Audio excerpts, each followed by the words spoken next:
But it's Sunday, so you can't call today.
Beneath the surface of the land, roots trap water from the flowing mud, extracting precious nutrients and minerals.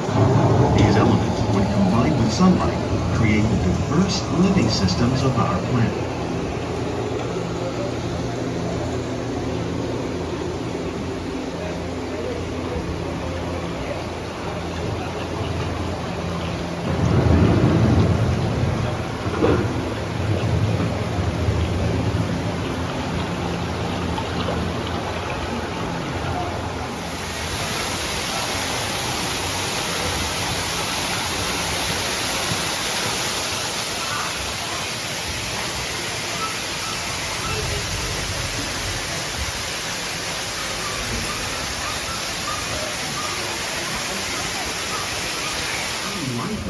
It is very much alive.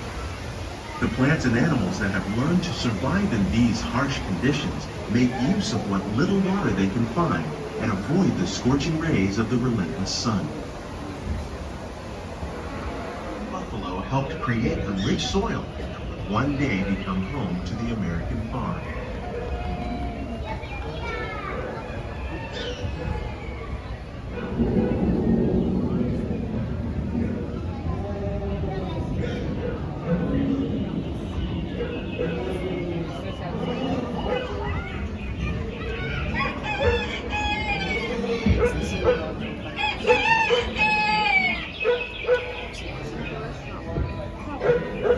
Of all the forces at work on the land, humans have had one of the most profound effects. The need to produce food for a growing world led to the enormous use and sometimes overuse.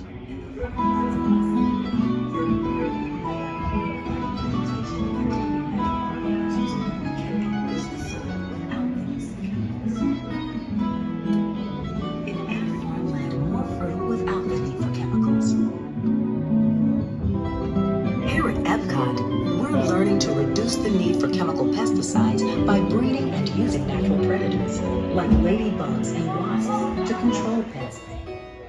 In the farmlands across America, we're learning that by plowing under vegetation containing natural fertilizers, we can enrich the soil without the use of chemicals. And for your safety, please remain seated in your boat at all times.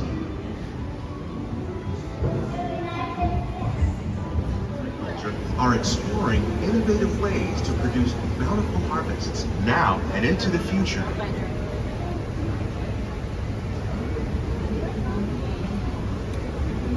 The tropics are home to the greatest diversity of plants on the planet. Many of these, like papaya, bananas, cacao, coffee, and rice, are well known around the world. These are just a few of the edible plants that have been an important source of nutrition for people living in the tropics. Many are rich in vitamins and minerals, while others are well adapted to growing in less than ideal conditions. Some, like those tropical plants, may be as important as the bananas growing on both sides of the boat. More than 28 million tons of bananas are eaten annually, making it the most popular fruit in the world.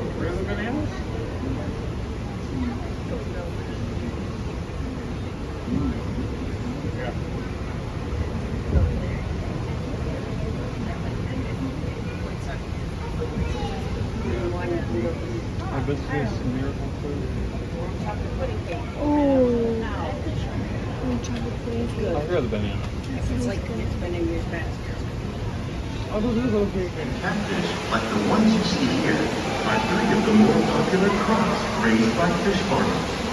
The sustainable system we're using here recycles the water in the tanks. As a result, we're able to save millions of gallons each year, served at restaurants around the world. Innovations like this one can play an important role in our efforts to produce bountiful harvests and still protect natural resources.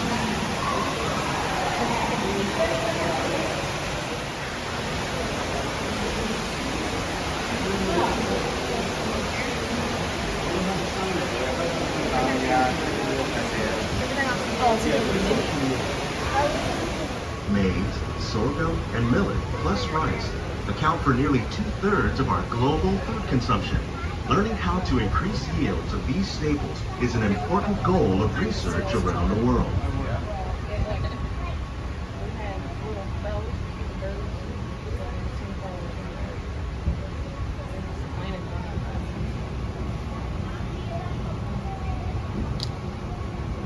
Is our integrated pest management program.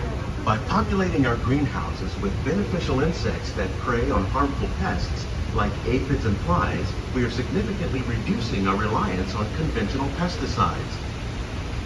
We're growing these crops using our nutrient film system.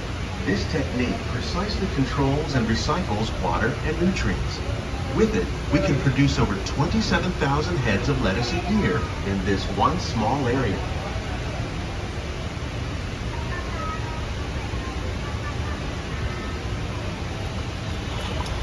Like these fruit and vegetable trees.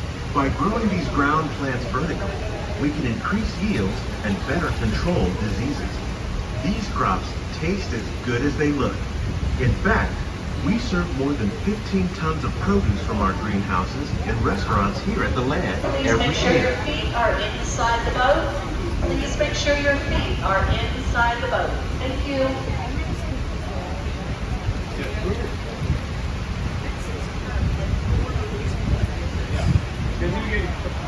Vertical growing system. Plants grown in this way use a fraction of the space required by traditional growing methods. That saves water and increases production. The aquaponics system on your left combines hydroponics with aquaculture.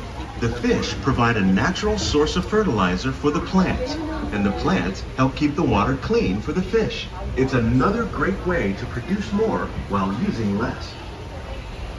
In our lab, EPCOT scientists are working with the U.S. Department of Agriculture on a number of innovative projects. The goal of these efforts is to produce higher yielding and better quality plants.